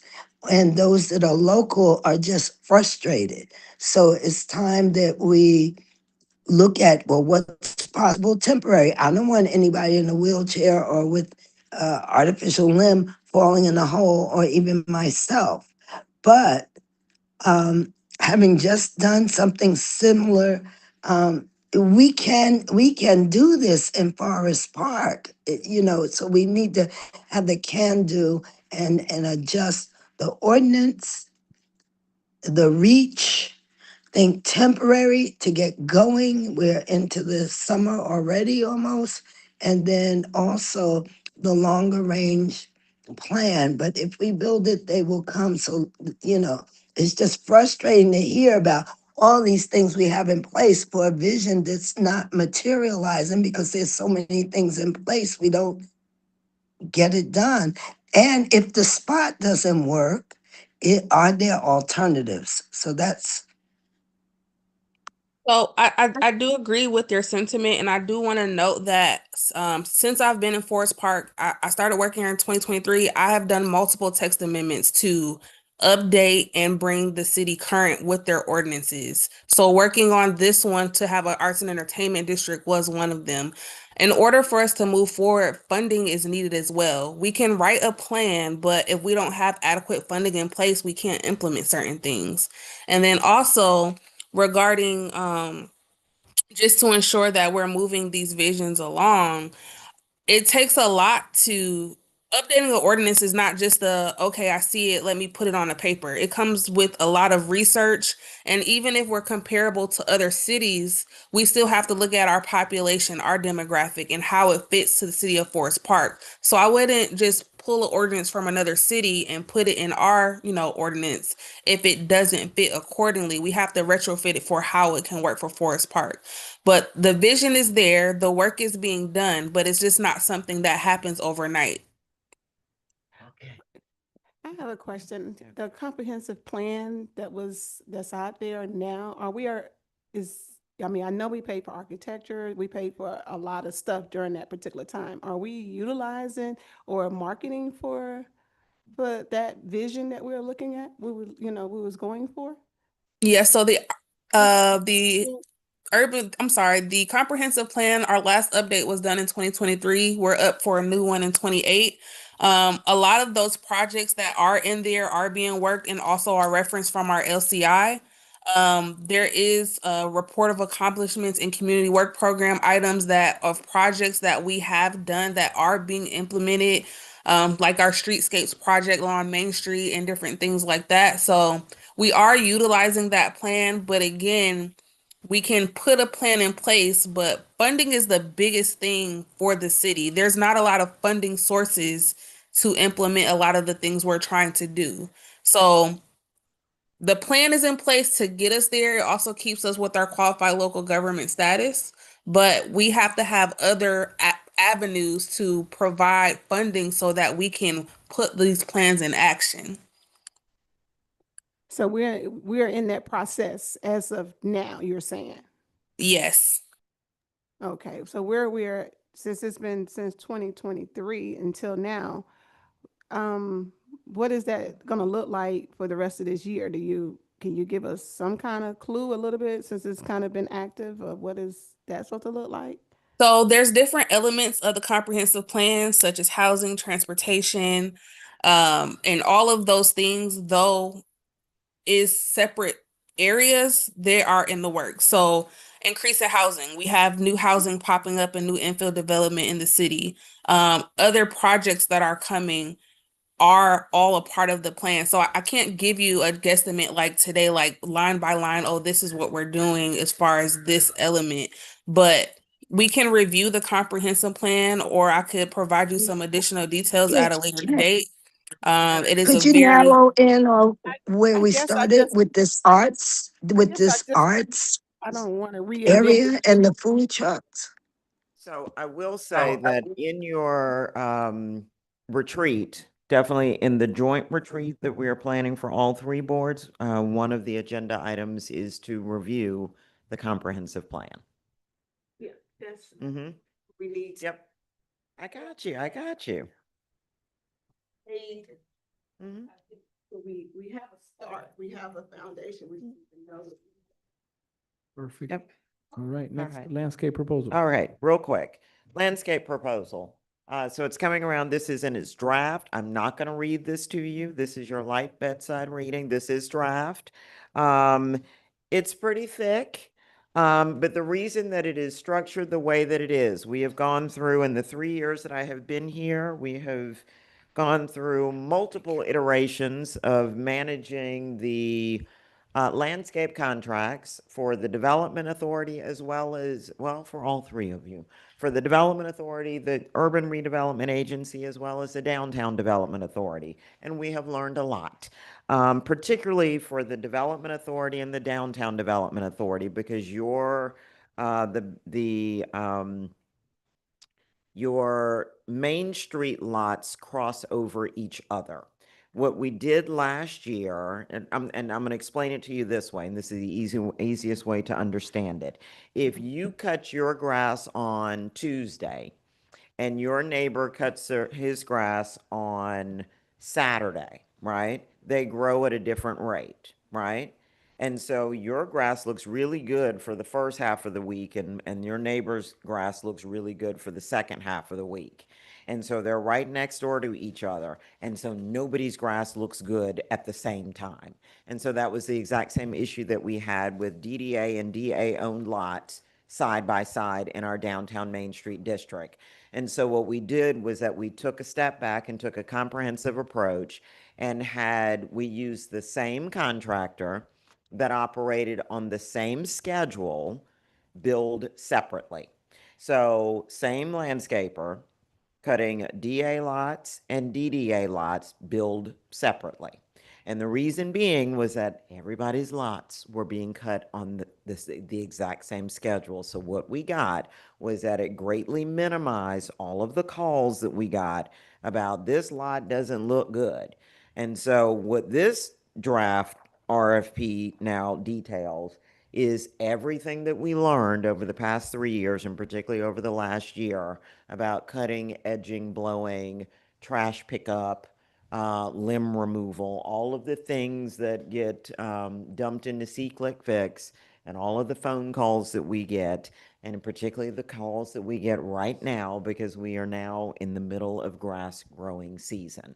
So I want you to take a look at it, but what I'm asking for you to do is to authorize us to move forward once we have approval of funding, so that we can move forward with releasing the RFP, so that we can go forward with receiving quotes, interviewing, and then coming back to you with staff's recommendations on here are the proposals for the DA lots.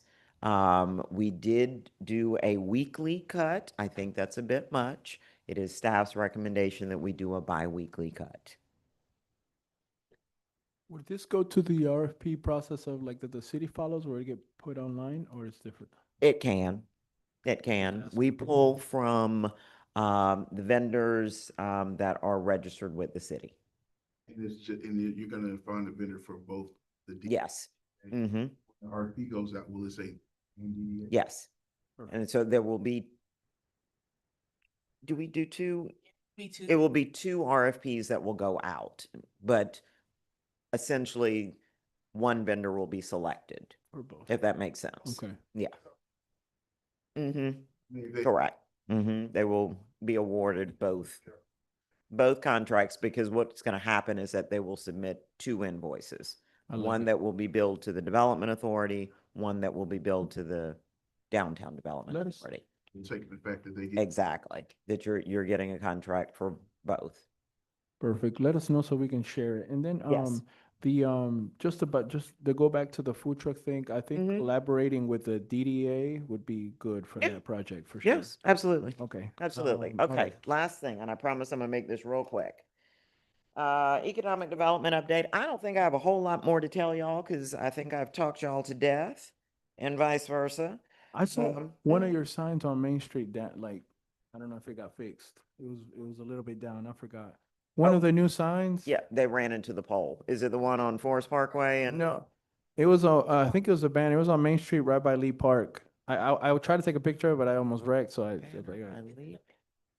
think that it's on one of the poles. Oh, the actual The banner, you saw it? Banner, right? Yeah, yeah, okay, yeah.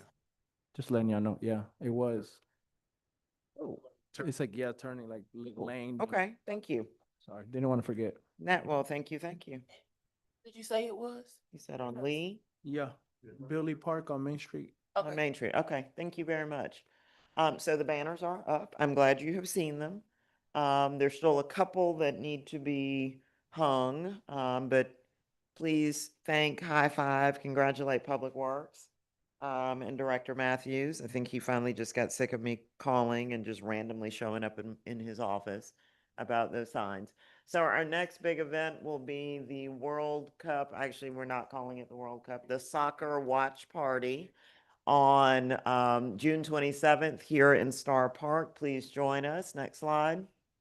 And we do have a ribbon cutting coming. And we do have a ribbon cutting on June The 12th. June the 12th. It's Brighter Vision Learning Academy on Brighter Western Vision Learning Academy. We will send you a calendar invite. Please join us if you can.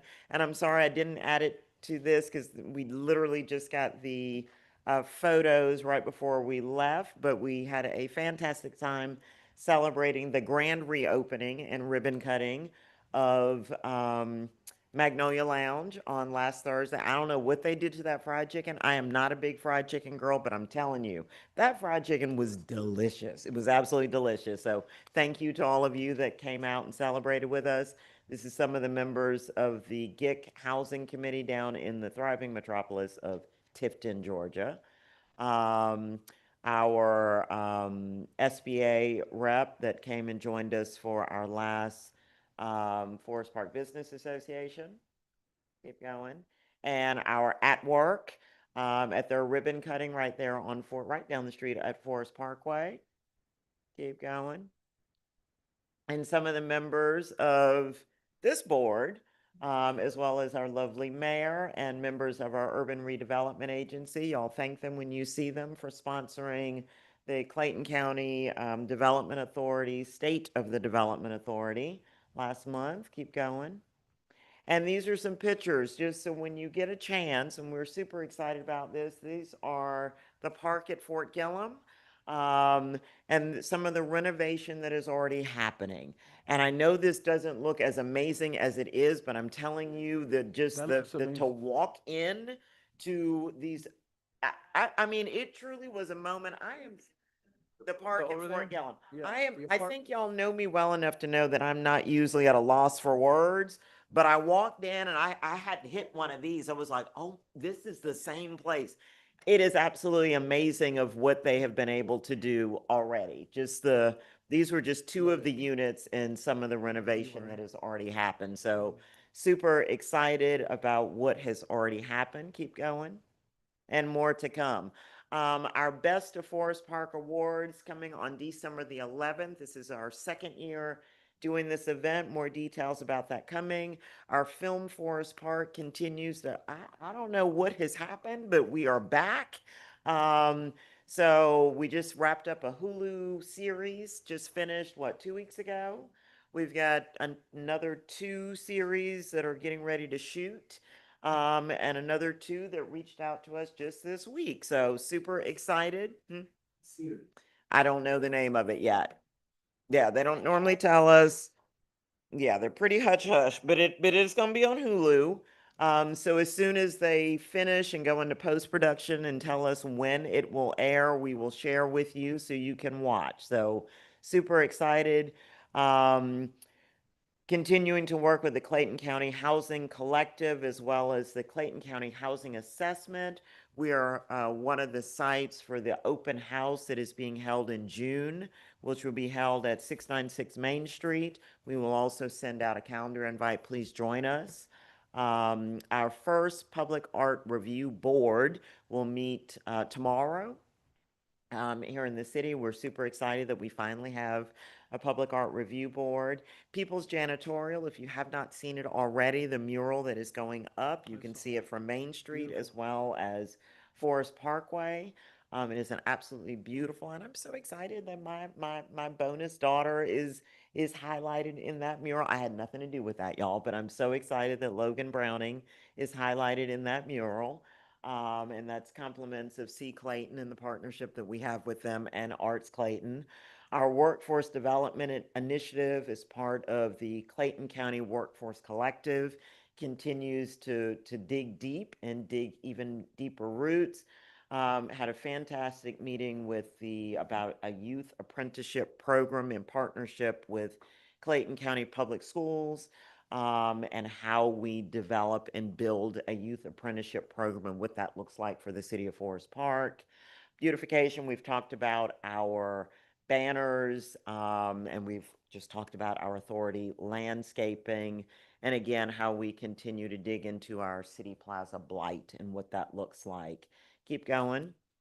Some of our incentives, looking at, we had our first kickoff meeting, I think 2 weeks ago, about our impact fees assessment, and looking at a possible expansion of our tax allocation district. We did, thank you to Mayor and Council for the approval of the Community Improvement District. We have our first meeting, I think, in 2 weeks coming up, some more to come about that. We do have an opportunity to potentially apply for a Brownsfield grant that also allows us to potentially compete for some federal dollars around blight improvements. Some more information about that coming soon. Keep going. Keep going. This is the concept drawing for Digital Realty, which is the data center that is coming into our community out at, thank you, at the Gillem Logistics Center, which is the official name. Keep going, and more to come about that. We are working through a frequently asked questions that will live on our website once all of the legal entities give their final approvals on it.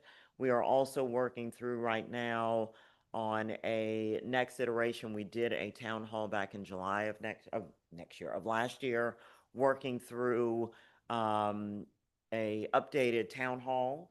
Hopefully we'll get through this in late fall, early summer, or late summer, early fall. Looking to do this in the gym with all of our parties at the table. Keep going. We've talked about all of your stuff. Keep going. And the DDA, go back one slide. Still vetting a couple of housing development opportunities, particularly in the Main Street, College Street area. Nouveau on Main, potentially back at the table. We'll see. Had a conversation with her out of the blue yesterday. Super excited that. That I wanted to ask. Yes, ma'am. Now, this housing that's supposed to go on Main Street, 60 residents. Yes, that's the Prestwick. Well, we will know in October if they got their, They're applying. their, Yeah, tax credits. We talked about the project. Yeah, that's. The project's contingent on their getting income housing. exactly. Come on, the town. It's supposed to be apartment complex, right? A mixed-use development, 60 units The unit. with mixed-use development. Now, is that supposed to go with those empty buildings next to the park? That's across from the old, library. If you. It's right across from, mhm. Those 11 spaces right there. Is that sold to somebody? What is that gonna be? And what's going on with that property right there? Which I guess it would be 50 to 70. Okay, so let me, real quick.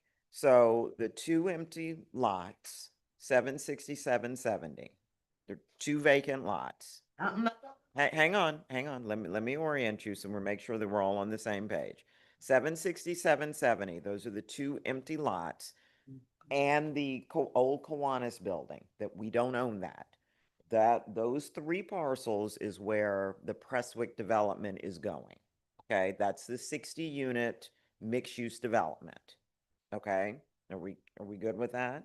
Okay, directly across the street, 751, 771 Main Street. Those are the two 10 units little shopping center. Okay, that was sold a year ago. March made a year that was sold from the Downtown Development Authority, sold that to a private developer. That property became downtown development. Yes, it did. We can talk offline. That was sold to the DDA. Okay. It was previously a development authority. Development authority sold it to the DDA. The DDA in turn sold it to a private developer. And do we have to do something with it? They do, but we need to talk offline. It is a private developer owns that. Nouveau of Jonesboro owns that 2-unit shopping center. They own that property. Okay? All right. Let me quickly run through this. All right. And as far as the URA, still working through again. We talked about the park at Fort Gillum. We've talked about digital realty. As far as Gillum, and we're not going to open the big can of worms again about Gillum. Gillum is largely done. There's still a small bit of remnant property there. Working through a couple of deals out there, and in terms of some potential employers coming out to Gillum. Next slide. And that is it. Any other questions? This was a marathon meeting. One quick. I thought so I too. believe you. Go ahead. Go ahead. In our city, there's a lot of things, whether it be roads or parking lots, that are just. Mhm. Oh, yeah. And I understand that's a code thing. If possible, next meeting, bring us back to code enforcement so we can get better clarification on how to. Yes. support those So I'm going things. to say two things. Yes to the first thing. We most definitely can have code come in and do a presentation. The second piece, I would say, see, click, fix. See, click it. See, click, fix. So if you see something, the easiest thing, snap a picture, uploaded into C-Click Fix, and we It's an can app. report It's it and called address One it Click- immediately. One click, I'm sorry, what did I say? click fix. That's a software. That's what not, I'm talking not about. incorrect. One. One click. There you go. And we can address it. And also Economic Yes. Development and Ms. Irons' department are working on this plaza initiative to Yes, address our, all our of the city blight. blight initiative. Yes. It's a lot. It is a lot. It, Yeah. yes. Yes. Any other questions? More questions? All right. So we're gonna go ahead and adjourn the meeting. All in favor? Aye. Thank y'all so much for Thank staying you. patient. What's up, Tony? What?